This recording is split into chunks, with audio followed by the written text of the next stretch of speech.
Yo, what's going on, my fantastic family and friends? It's your boy, Mr. Dominique, aka the Scorpio King, baby. Let's get into it. This lovely morning, I'd like to expose the darkness, if I may. I'd like to bring a little bit more awareness to the darkness and to the demons. Let me ask y'all something. Do you believe in the supernatural? I mean, if you're a believer in God, it's almost like, how can you not, right? But let me be a little bit more specific. Do you believe in demons? Do you believe human beings can be possessed by evil spirits, unclean spirits, evil entities? Do you believe that? And if you do, why? What proof do you have, or why do you believe in it? That's my question to my family members today. I would love to hear why in the comments. Please share with me, if you will. But right now, I'm gonna give you my answer and my reason why. I think it's pretty obvious. I believe in demons.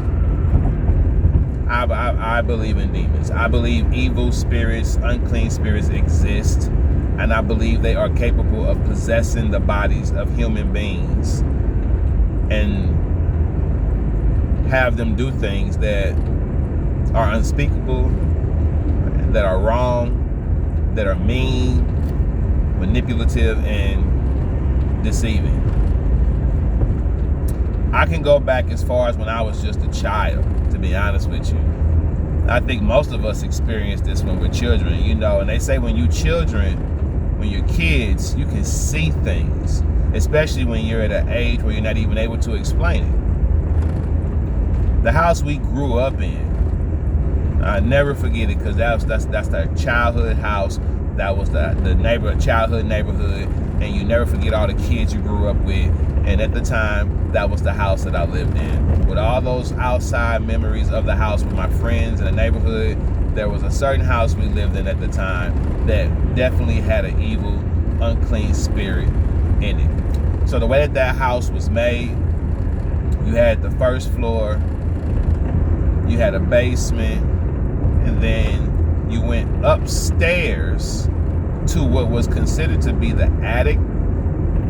I don't know why. I mean, it wasn't even like a small few steps you went up. You didn't have to pull something down out the ceiling to go up these steps. It was like a staircase, a normal staircase. You walked up the staircase, and when you went upstairs, they called it the attic back then. Maybe that was just the way my great-grandma called it, because I remember we were staying with my great-grandma too at the time this was going on. It was actually her house, and we were living with my great-grandma. And she called it the attic, so that's what we called it. But it was really, to me, just another upstairs, another level, and it had 1, 2, 3 rooms. Or maybe it used to be an attic and she turned it into, when it was able to be turned into 3 bedrooms or something. I don't know. But you get the point. We stayed upstairs. Myself, my brother, my sister, my mom, and my dad. We stayed upstairs in the attic. Okay? And there was a closet right next to my bed. Literally right next to my bed. That I could lay there, I could reach my hand up and open the closet door and close it while laying in my bed. That's how close it was. And I'll never forget one night. I'll never forget this. I'll never forget one night while I was asleep, and it was pitch black dark upstairs. We all were asleep. And the closet door used to pop open. It used to, it had a little latch on there, and sometimes it would just pop open, even with the latch on there. So it scared the mess out of us kids growing up. Every time that closet door would pop open, we thought it was something in there. And it was a walk-in closet too. So it was scary. And when you open up the door, it'd be pitch black on the inside of the closet. And we're just little kids, scared the mess out of us. One night I put my bed, and you cannot tell me otherwise. One night, even though I was just a kid, I know for a fact, I put my bed over the closet door. Like I slid my bed over to the closet door to where the latch couldn't pop open on me at night while we were sleeping. I put my bed over the closet door. I get in the bed. I go to sleep. In the middle of the night, I hear the closet door pop open. I do not feel my bed move. I do not feel my mother or my father come in that room and slide my bed back over. None of that. I stay asleep if there's the possibility that they came in there and did that. But I know I put my bed over that closet door. And for some reason, in the middle of the night, my bed was moved away from the closet door. I heard that closet door pop open, because you would always hear it pop open. And when I opened up my eyes, any other time, it would always be pitch black darkness because the lights were out. This particular night, there was a green light standing right there in front of me. And it wasn't even a light, like, because it wasn't bright, it was dim, because it was pitch black dark, almost like it glowed in the dark. It was green, but the feeling that I got from it wasn't good. I immediately covered my face and almost started crying. But I just covered my face with my eyes. And I remember just laying there and tightening my body up and wishing it away. Now, at the time, I didn't know anything about praying anything away. I'm just a kid, just a child. So I just wish, I was just wishing, just like, please go away, please go away, please go away. It was a green light, not a bright light, it was a dim light. And the feeling I got from it was very negative and very bad, and it scared me. I never forget that. After a couple minutes, it went away. I woke up the next, somehow went back to sleep. Don't remember the rest of the details. Woke up the next morning, and I told my mom and dad about it, and I asked them, did they move my bed? And they both said no. They both said they never even came over to that area. And I'm telling you, I know for a fact I moved my closet door. In that same house, my brother was taking a nap one day. Left him on the bed asleep. Everyone's downstairs, minding their business, just doing what they do. All of a sudden, we hear my little brother scream, yell, just crying loud. We run up the stairs. When we get up there, he's up under the bed. Not on the bed anymore. When we went downstairs, we left him on the bed asleep. He was taking his nap. When we get upstairs, he's up under the bed, screaming and crying. And he described a monster-looking figure that woke him up out of his sleep. He said he felt it tap him on his leg, like something was tapping him on his leg. And when he opened up his eyes, there was a demonic figure, a monster figure right there looking at him. Scared the mess out of him. He screamed. The demon fled away, and he jumped up under the bed and called and cried for us. My sister, see, it wasn't just me, it wasn't just my brother. My sister also experienced a lot of things to where she would never go upstairs alone by herself. We had to walk her up. We always had to walk her upstairs, me or my brother. If she wanted to go upstairs to get anything, one of us had to walk her up there. She would never go up those steps by herself. We were the kids. But I also noticed the evil that lived in that house. It thrived off the moment in life, the phase in life that my mom and dad were going through a lot of arguing and fighting with each other. Because at this time in my neighborhood, this was during the time that the gangs had taken off in the neighborhood. The crack had started hitting all our neighborhoods. And you're seeing people do things say things and behave in ways that you never seen before. You saw a beautiful, lovely neighborhood full of kids outside playing in it. One day, go to a neighborhood where you saw a lot of kids outside with red and blue and different colors and representing those colors and fighting because of those colors. You seeing what's called a crackhead for the first time. You know, one of my best friends, the kids I grew up with, his mother got hooked on crack and became the neighborhood crackhead. And that poor kid, you know, that's all everybody ever said to him and mentioned to him. Your mom's the crackhead. And literally, no, I think none of us were old enough to realize that even though his mom had became the neighborhood crackhead, he lost his mother. He became a little boy that had to raise himself in the house. You know, I look back on that and see why he spent so much time over other people's house when he was just a kid, because his mother wasn't there for him. And he was pretty much raised by the rest of our mothers who stayed, you know, away from crack. But the evil that was in the neighborhood, the evil that was in the community, somehow found its way into my home. And like I said, my mom and dad were arguing a lot at this time. You know, my dad was doing his fair share of drinking with his buddies, coming in. You know how, if you know, you know. I don't like to go into details when it comes to my family, because I love my family and I never want them to feel like I use this platform to degrade them or belittle them, because I've forgiven my family for all the wrongdoing, all the wrong sayings that have happened. Anything involving me, connected with me, I've forgiven my family for those things, and I've decided to spend the rest of my life just loving my family unconditionally. And I may love them from a distance, but I love them. And I would never put myself in a position to get into an argument or say mean for hurtful things to anybody in my family ever again. And even if someone in my family is mad at me or hates me, that's between them and God. I have no problems with anybody in my family. So I try to tell my story without saying something that would make them uncomfortable or make them feel like I'm attacking them. You know, so again, I'm just trying to tell a true story that there was so much evil going on in the community. There was so much evil going on all around us that it found its way into my home. And my dad and my mom they wasn't vibing.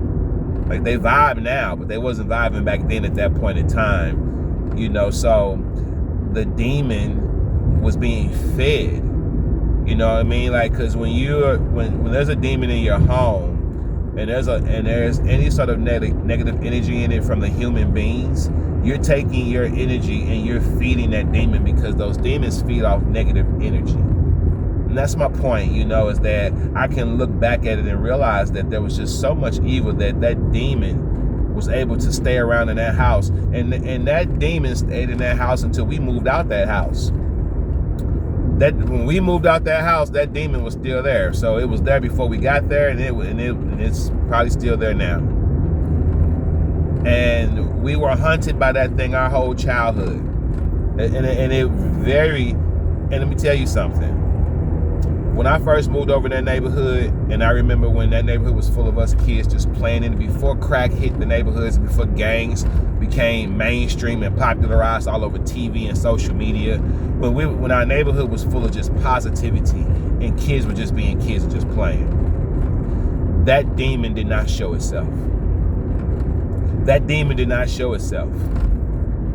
Because I remember living in that house, and I remember good times in that house, and I remember not being afraid of anything in that house when we first moved over there. But within a few years of living over there, that's when the crack hit, that's when the gangs hit, and that's when the evil showed itself.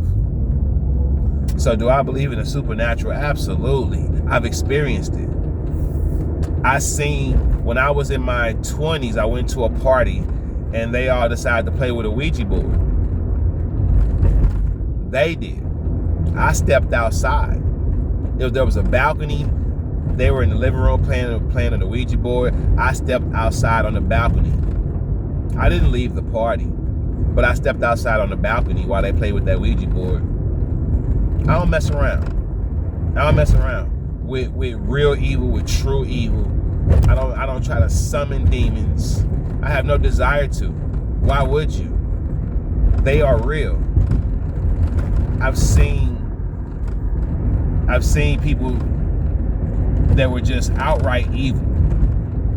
Like evil. I've seen some evil people growing up in my lifetime that got off on hurting other people. That's not normal. That's not normal. It's not normal. At least it's not to me. I've been around some people that thought it was funny to hurt other human beings, to hurt their feelings, to make them cry, to hurt them physically. And not that these people were my friends. I've seen in my lifetime, I've been around all sorts of people in my life. I've been in some situations where I've seen things happen. I've known of people. I've been in contact with people. And none of these people have been my friends. I do not befriend evil people, but I've been in positions where I've had to be around them, and I've seen evil people thrive off hurting others. I've seen it. I pay attention. I've seen them laugh, snicker, and grin and giggle at the expense of someone else's pain. I pay attention. I don't let these people get close to me. I seen what you did to them. You won't get a chance to do it to me. Demons are real. Evil is real. People aren't just bad. Sometimes they do bad things to you. Sometimes they wish bad upon you. There are people who try to put spells on you, practice voodoo on you, hexes on you. It's real. Don't play around. It's real. Be careful who you befriend. Be careful who you let into your life. Be careful what you practice when it comes to summoning things or something. Be careful playing with Ouija boards and tarot cards. Anything that can actually bring forth a energy into your life for real. Because I guarantee you, more than likely, the energy that comes into your life will not be positive. It's going to pretend to be positive. It's deceiving you.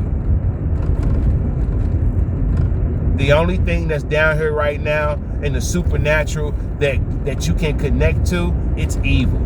It's evil. There's nothing good you can connect to. The good is within you. It is you. God protects us. Angels don't have to reveal themselves to us to do good or be good. The good is within us, and we just do good. We make that choice to do good and be good. Angels protect us from doing something stupid to harm ourselves. God uses angels to protect us from hurting ourselves. We almost broke our arm. Thank God we didn't. That angel protected you. You almost broke your neck. Thank God you didn't. That angel protected you. God was watching over you. The car almost hit you. It didn't. It didn't. The car crashed. You survived. You got shot. You're still alive. God, the good in the world protects us. It doesn't possess us. The evil in the world possesses us, and it makes us do bad things. It makes us go against our nature, which is our good nature, our ability to want to do good. I believe the average person in this world wants to do good and be good, but they battle against their flesh and they just can't win. They lose. Some of them are possessed by demons already, and they're losing, and they've lost the battle. They've already gave into it. If there's a demon in you, if you're someone you know there's something wrong with you, there's something wicked in you, you have the power to rebuke that thing in the name of Jesus Christ. You have the power to rebuke it in the name of God. If you don't even want to do it in the name of Jesus because you don't see Jesus the way some of us believers do, then fine. You believe in God. That's one thing I've found, that most people believe in God, and how they see Jesus is one other thing. But most people believe in God, the higher power, the God creator. And he loves you and he will protect you, my friend. So look, check it out. You don't got to live with that demon. You don't got to accept that demon being in you. But demons are real. Demons are real. If you like what you hear, subscribe to the channel, hit the bell for all notifications, like and share your boy videos. Mr. Dominique, aka the Scorpio King, saying peace and one love. And before I get out of here, I want to say one more thing. I feel it in my heart to say that we all don't have to agree on how we see the world. We all don't have to agree on how we supposed to get to God or how we see God. We all don't have to agree on who Jesus is or what Jesus is. We all don't have to agree on religion or spirituality. We all don't have to agree on being Democratic or Republican. We all don't have to agree, y'all. That's the trap. That's the division. And you're falling for the trap when you hate somebody else because they don't see things the way you do. When you hate somebody else because they don't believe in the same things you do. It's okay. I'm starting to find out that more and more every day. And there's some people in this world that I love. There's some people in this world that I love enough that I would never let their opinion of not seeing something the same way I do destroy that friendship or that relationship. I don't think you should either. It's okay if you all don't have the same viewpoint about something. It's okay. I'm out.